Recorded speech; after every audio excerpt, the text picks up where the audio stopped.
Baby, away tayo. O ano anak, puro bebe time na lang? Di ba may exam ka pa bukas? Opo, Nay. Try mo kaya mag-review para di ka puro bagsak. Diyos ko. Sige, Nay. Challenge accepted. Makaka-perfect ako sa exam bukas. Sino nagsabing hindi ko kaya mag-review? Baka Scarlett to. Ba't tumatawag na to? Oh, bakit, Bes? Nag-review ako. Te, may bago akong chika. Importante ba yan? Importante. So, eto na nga. Go, te! Spill the tea! Ano nangyari? 1 hour later. O siya, sige na, te. Magre-review na talaga ako. Storbo. Saan na ba ako? X, Y... Hala, break na sila. Ano nangyari? 1 hour later. Mag-review na nga ako.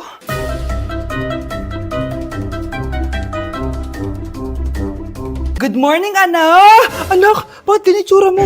Hanay, nag-review ako buong gabi. Akala ko puro numbers lang yung math.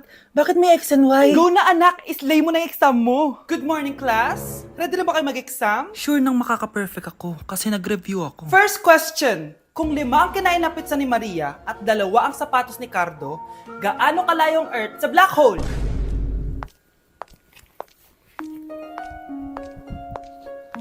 Hindi man lumabas ang mga nireview ko. Ang importante, maganda ako. Grabe ka talaga, anak. Best CEO Award. Deserve mo talaga yun. Thank you, Nay. Grabe ka na talaga, anak. Iba ka na. Oh, tara na. Naghihintay na yung mansion mo.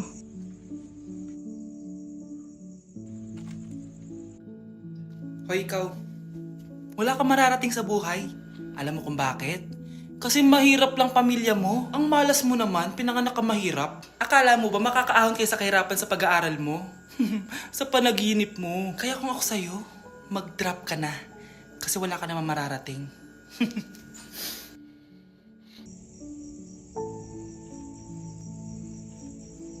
Tara na, Nay. Baklo, i-review mo naman ako. What? Review ka pa? Tapos mamaya, mangongopya ka naman sa akin. Sige na baklo, reviewin mo na ako. Para namang ano to? Huwag na tayo maglokohan dito, te. Ha? Tigilan mo ako. Hi, Bes! Bes, ikaw na lang mag-review sa akin. What? Sige na, te. Meme ka bakla, hindi ka naman nagaganyan. Parang di kita nire-review dati, ah. Ako kasi te, nagre-review talaga ako, pero ikaw hindi. Leche ka. Tara na nga, Bes. Mag-review tayo to. Mga pangit. Naku, taas na naman ang kuryente natin. Sino ba kasing aircon na aircon dyan? Si ate, buong araw nag-aircon. Wow kala mo din nakiki-aircon. Anay, kailangan ko na daw po magbayad ng tuition para makapag-exam ako. Ha? Bayarin na naman? Sige anak. Nay, due date na pala ng internet natin. Baka maputulan tayo. Oh, isa pa yan. Naku, sabay-sabay na. Oh, wala na naman pala naman to ref natin. Naku, kailangan na natin mag-grocery. Nay, nagpadala na daw si tatay. Ay, buti naman. Umulan pa, patay! Paano kaya ako pupunta sa remittance center neto? Ano ka ba, Nay? Nagpadala si tatay via GCash at may bonus credits pa. Wow! High-tech na pala, anak. Paano yung mga bills natin? Pwede din yan sa GCash, Nay. Ayan, kaka-cellphone mo yan. Ay, mali. Kaka-GCash mo yan. Kaya magpadala na sa GCash dahil diretso sa GCash wallet mo ang remittances abroad. Hindi ka nalalabas ng bahay dahil hassle-free at 24/7 tong available. At wala tong transfer fee sa mga verified users. Grabe anak, ang bilis na pala ngayon. O diba, Nay? Kaya mo? I-Gcash mo! Iba na talaga ngayon, no? Nung panahon namin, ang layo pa na pinupuntahan namin para makapagpadala. Hulaan ko, Nay, tumatawid pa kayo ng bundok at ilog, no? Wow! Gising na siya! Ang pala mo nandito sa bahay. Nay, wag ngayon please. Alam mo, bilib din ako sa'yo eh. Wala na nga tayong makain, nagpabuntis ka pa. Buti pa yung anak ni Rosa. Pag-aaral ay natupag. Nakakawalang gana.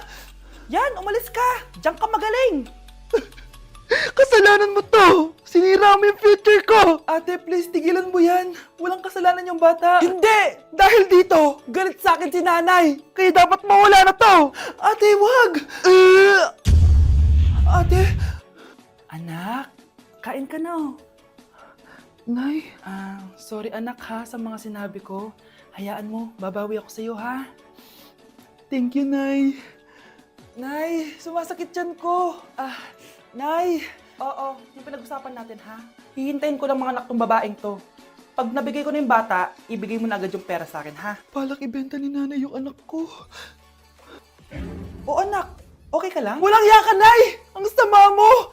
Akala ko, totoong nagbago ka na. Pera pa rin pala yung nasa utak mo. Abay, bakit? Wala ka na nga pakinabang dito. At least yung anak mo, mapapakinabangan ko. Wala ka naman papakain dyan eh. Napakasama mo! Lalayas na ako sa impyernong to! Sige, lumayas ka! Sino tinakot mo? Tignan natin kung saan ka pupulutin. Hello, Bes. Hello, Bes! Kilala mo ba si Edward? Oo, Bes. Siya yung ama ng dinadala ko. Mayaman pala sila, Bes. Gusto kanyang makita kasi gusto niyang panagutan yung baby mo. Talaga? Oo, Bes! Ito na yun, Bes. Bes, hindi mo na kailangan magtiis na nanay mo. Hindi pwedeng anak ko lang ang makikinabang sa yaman ng lalaking yun. Dapat ako din. Wow, Edward. Ang ganda naman ng bahay mo. Simula ngayon, Scarlett. Dito ka natitira, ha? Masanay ka na. Matanong ko lang, bakit pala gusto mo akong panagutan? Eh, di ba iniwan mo na ako? Scarlett, hindi naman talaga kita iniwan. Alam mong, kinailangan ko lang sumama ng matagal sa ibang bansa. Kasama yung mga magulang ko. Ang importante, nandito na ako, Scarlett. Bubuo na tayo ng pamilya. Ang sarap naman pakinggan nun. Oh, Scarlett, bakit? Ang sakit ng tiyan ko! Ha? Teka lang, tatawag ako ng nurse, ha? Diyan ka lang. Edward. Buti na lang dumating ka, tita. Ako, Edward, salamat sa pera, ha? Makakasiguro kang kay Scarlett Lato mapupunta. Bakit nandito yung babaeng yan, ha? Paalisin niyo yan! Ha? Anong nangyayari? Scarlett? Anak, di mo ba kilala? Nanay mo ko. Hayaan mo, baka dala lang ng pagbubuntis niya. Tawag lang po ako ng nurse, ha? Scarlett, dyan ka lang, ha? Edward, wag mo akong iwan, please. Wag mo akong iwan dito sa babaeng to. Akala mo ba makakatakas ka sa akin? Binigyan ako ng malaking pera ni Edward, oh. Nakuha ko na yung gusto ko. Ngayon, pwede ka na mawala. Nay, wag po, please. Scarlett, pigilan niyo babaeng yan! Brianna? Tita, anong ginagawa niyo kay Scarlett, ha? Wala. Ina-adjust ko lang yung unan niya. Napakasama mo, tita. Sariling anak mo, papatayin mo? May ipapakulong ako dito. Ano? Kulong! Edward, nakatakas siya. Scarlett, hayaan mo na siya. Hindi ka na niya pwedeng saktan, ha? Paano yung pera? Buti na nakatakas ako. At least may cheque naman ako. Nasaan na yun? Nasaan na yung cheque? Ito, oh. Naiwan niya. Thank you, Edward. Masaya ako para sa inyo, ate. Scarlett, Brianna, hanggat nandito ako, poprotektahan ko kayong dalawa. Mga anak! Maganda ba? Oh, mawawala ako ng 3 araw, Nay, kailangan ba talaga tumuloy doon? Importante yun, anak. Minsan lang ikasal yung kumare ko, no? Tsaka sa Cebu siya gagawin, di ba? Shala. Basta, Nay, mag-ingat ka, ha? Oo naman, anak. Huwag ka mag-alala. O siya, naalis na ako. Mga kapatid mo, ha?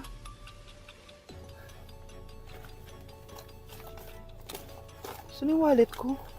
Ay, kuya! Balik tayo sa bahay. Nakalimutan ko yung wallet ko. Ano ba yan? Maliliit na ako. Saan na ba yan? Ito. Ano ba yan? Oras na. Mabuhay, ma'am. Welcome to Air Philippines. How can I help you? Ay. Miss. Dito po ba yung flight VD415? Yes po, ma'am. Check ko lang po. As per dito, ma'am, nakaalis na po yung aeroplano. Ha? Hindi ako pwede malit sa kasal na kumari ko. Kailangan ko umabol. Ma'am, kailangan niyo po ulit mag-rebook So, ang next available flight is bukas pa po, ma'am. Ano ba yan? Gawin mo ng paraan. Diyos ko, sayang lang pera ko. Wala palang kwenta tong airlines niyo eh. Uwi na nga lang ako. Sorry, ma'am. Oh, Nay, nandito ka na agad? Akala ko ba 3 araw ka mawawala? Eh di ayun, naiwan ako ng aeroplano. Alam mo, parang pinipigilan talaga ako ng universe makaalis eh. Nay, buksan mo yung TV. Ha? Bakit? Breaking news! Nandito tayo ngayon sa site kung saan nag-crash ang flight VD415. Ayon sa mga otoridad, walang nakaligtas sa mga pasahero nito. Kaya pala, kung nakasakay ako dun sa aeroplano na yun, patay na ako ngayon. Mga anak, aalis lang ako Maglinis kayo dyan. Bye, Nay! At dahil wala na si Nanay, ako ang bago niyong boss. Kaya sundin yung mga inuutos ko, ha? O Kyle, ikaw na magugas ng mga plato doon, ha? Wow, lakas magutos, ha? Aba, nagrereklamo ka ba? Brianna, walisin mo yung mga kalat dito. Pwede ikaw naman. Walisin ko mukha mo eh. Ano sabi mo, babae ka? Hoy, ikaw, Miguel. Ikaw gumawa ng assignment ko, ha? Ang lala ng babaeng to. Sa bobo pa papagawa ng assignment. Matutulog lang ako, Dapat pagkagising ko, tapos na lahat yan, Nakakainis si ate. Sobrang tamad na. Dami pang inuutos. Ano magagawa natin? Favorite kasi ni nanay yan eh. Isumbong na natin niya kay nanay. Hindi pwede inaalipin niya tayo ng ganito. Anong isusumbong, ha? Akala niyo hindi ko kayo naririnig? Magtrabaho kayo doon! Tama na, ate! Sawang-sawa na kami. Puro ka utos. Malinaw naman sa inyo, di ba? Na pag wala si nanay, ako ang boss. Sinong boss? Ha? Wala, nay. Actually, kakatapos ko lang maglinis ng bahay, oh. Lu, sinungaling. Scarlett, wag mo na ako lokohin. Hindi naman talaga ako umalis dito. Sinisigurado ko lang kung naglilinis talaga kayong lahat. At tama nga yung sinasabi ng mga kapatid mo, na para kang boss umasta dito sa bahay. Anay. Mga anak, kayo na bahala sa ate nyo. Utusan nyo ng utusan yan. Ate, ikaw na magugas ng mga plato dun. Eto na. Pagkatapos mo dyan, ate, maglaba ka, ha? Oo, sige. Pagkatapos mo maglaba, gawin mo yung project ko, ha? Sige, boss. Lahat ng utos nyo gagawin ko.